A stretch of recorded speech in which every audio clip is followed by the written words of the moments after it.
Dayton Hamvention happens every spring. It's currently at the Greene County Fairgrounds, but it's had several locations prior to that. But one of the good things about Hamvention is to be able to eat. And there are plenty of eateries here, as well as the 2,500 to 3,000 attendees. So it makes a fun time for all, although it happens just once a year in the spring. I've had a chance to visit with a couple of the vendors, and we'll take a look at what they had to say. This is Dayton Hamvention 2026.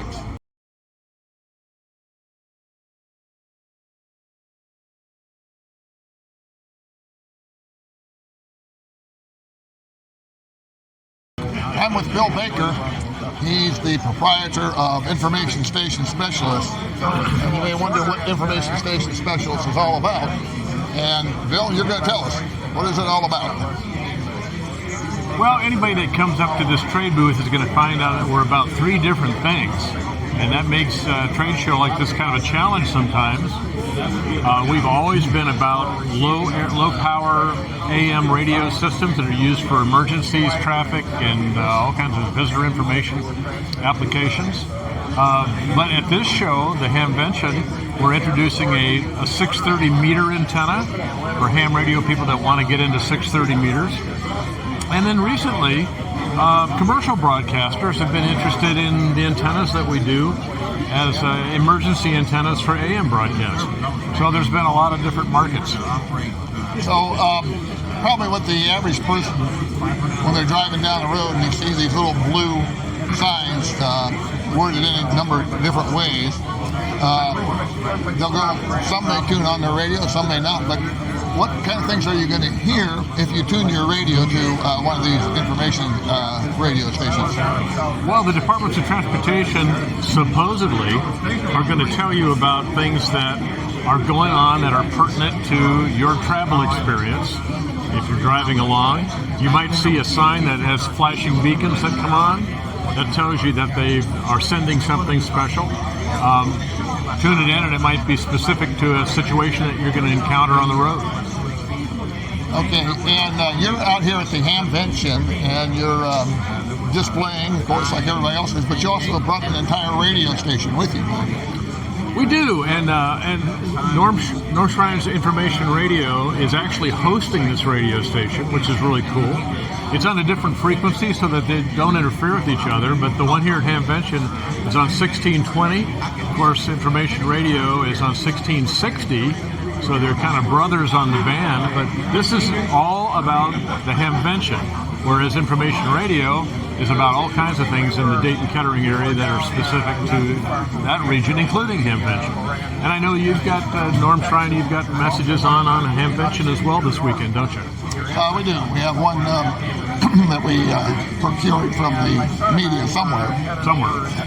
And turned that into an AI voice, and comes up every now and then saying what Hamvention's all about. But say if I were to drive to some other city, I don't know, Indianapolis, San Francisco, or whatnot, and I come across, what kind of things do they have on there?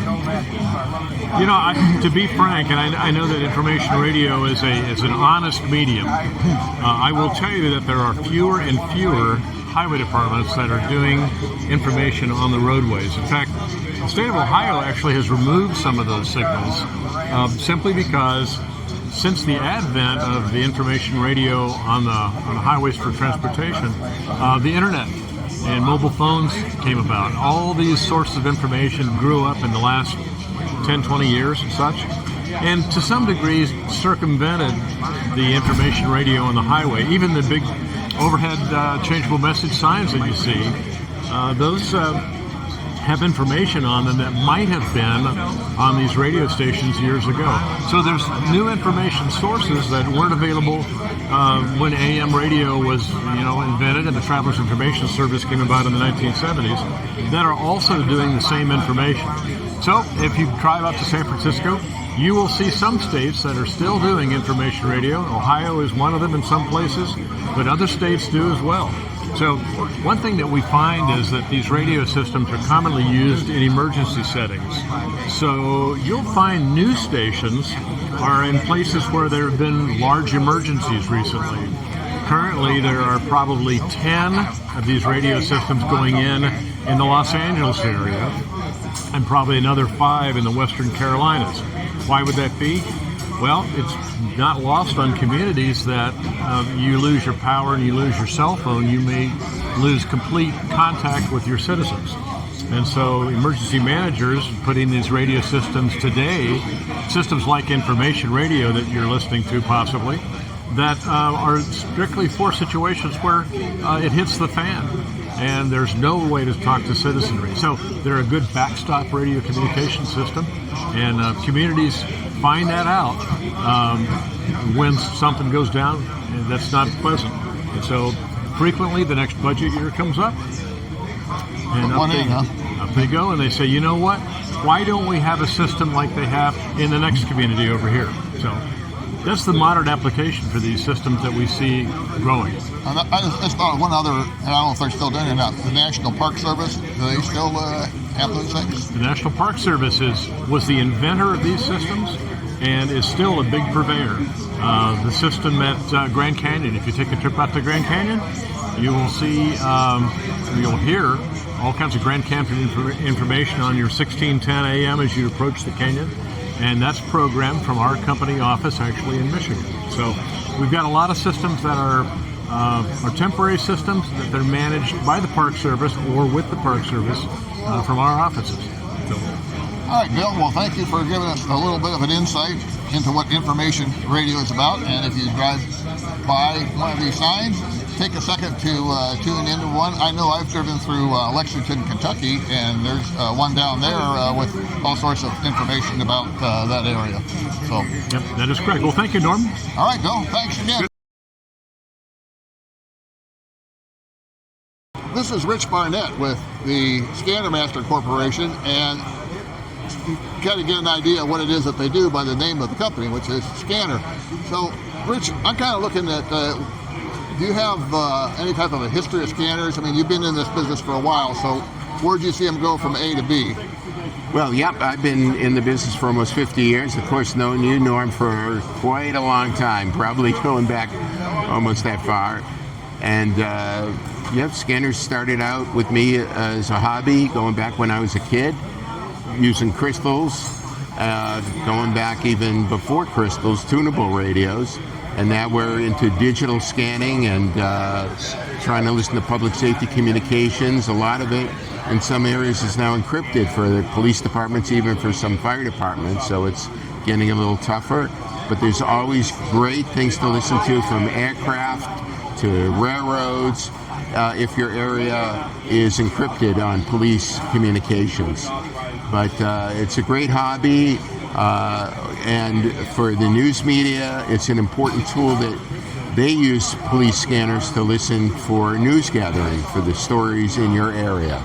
And so it's just something I started out as a kid loving to do, to listen to what was going on in my community, and it's grown into a business for me. So that's what scanners are all about for me. And of course, people think of police scanners, and the police themselves use scanners, don't they, in their vehicles? Yeah, a lot of police departments use scanners because, well, in my case, in Massachusetts, where I'm from, all the state police cars have scanners. They cover primarily the interstate highways and the main arteries, but as they course through those highways, if a major incident goes on in the local cities and towns, they respond as well. And how they hear about those major incidents, shootings and robberies and such, is over the police scanners in their patrol cars, and they'll respond into those communities.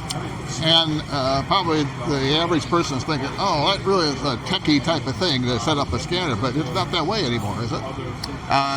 No, a lot of the scanners come pre-programmed, where you can just enter your zip code and it'll load the frequencies for your area.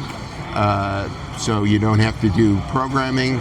But if you want to get into that, there's software available, and there's websites where you can download the frequencies into your scanner with software. And if you want, you can go to those websites and you can manually enter the radio frequencies. So there's many ways to do it. And of course, there's many people out there who have scanners who can help you out. And in our case, with our company at Scanner Master, we can also sell you a scanner and we can enter the frequencies for you. So when it's delivered to you, it's all ready to go for your hometown. So it's out of the box, you turn it on, it'll be ready to use. Okay, so what do you see coming forth in the radio communications business and scanners? Anything, any new tricks you have to have up your sleeve? Anything you got to be ready as far as being a programmer of scanners? And I mean, you're kind of dependent on what the manufacturers make and what the industry does. I mean, if Motorola comes up with some kind of a new format, how the manufacturers stay up with that? Well, the manufacturers stay up on that, what the formats are. So there are low-end scanners that won't handle all the newer formats. So it's important to talk to a dealer such as myself and say, hey, I live in this town or that town, and what type of radio, what scanner do I need for my town? Do I need a simple scanner that's less expensive or a more expensive scanner to listen to the public safety communications in my town? Or I'm just interested in listening to the planes or the trains, and in that case, you can use a less expensive scanner. So that makes it much easier. Okay, Rich, well, thanks for taking time to speak to us. And by the way, if you can't find a place that sells scanners locally, you guys are online, and they can reach you online or through your phone, and I have all that information on your webpage, and that's scannermaster.com. Scannermaster.com, or an easy way to remember it is you can also go to policescanners.com. That goes right to the same place, or call us at 1-800-SCANNER. Okay, Rich, thank you for your time. Thank you, Norm.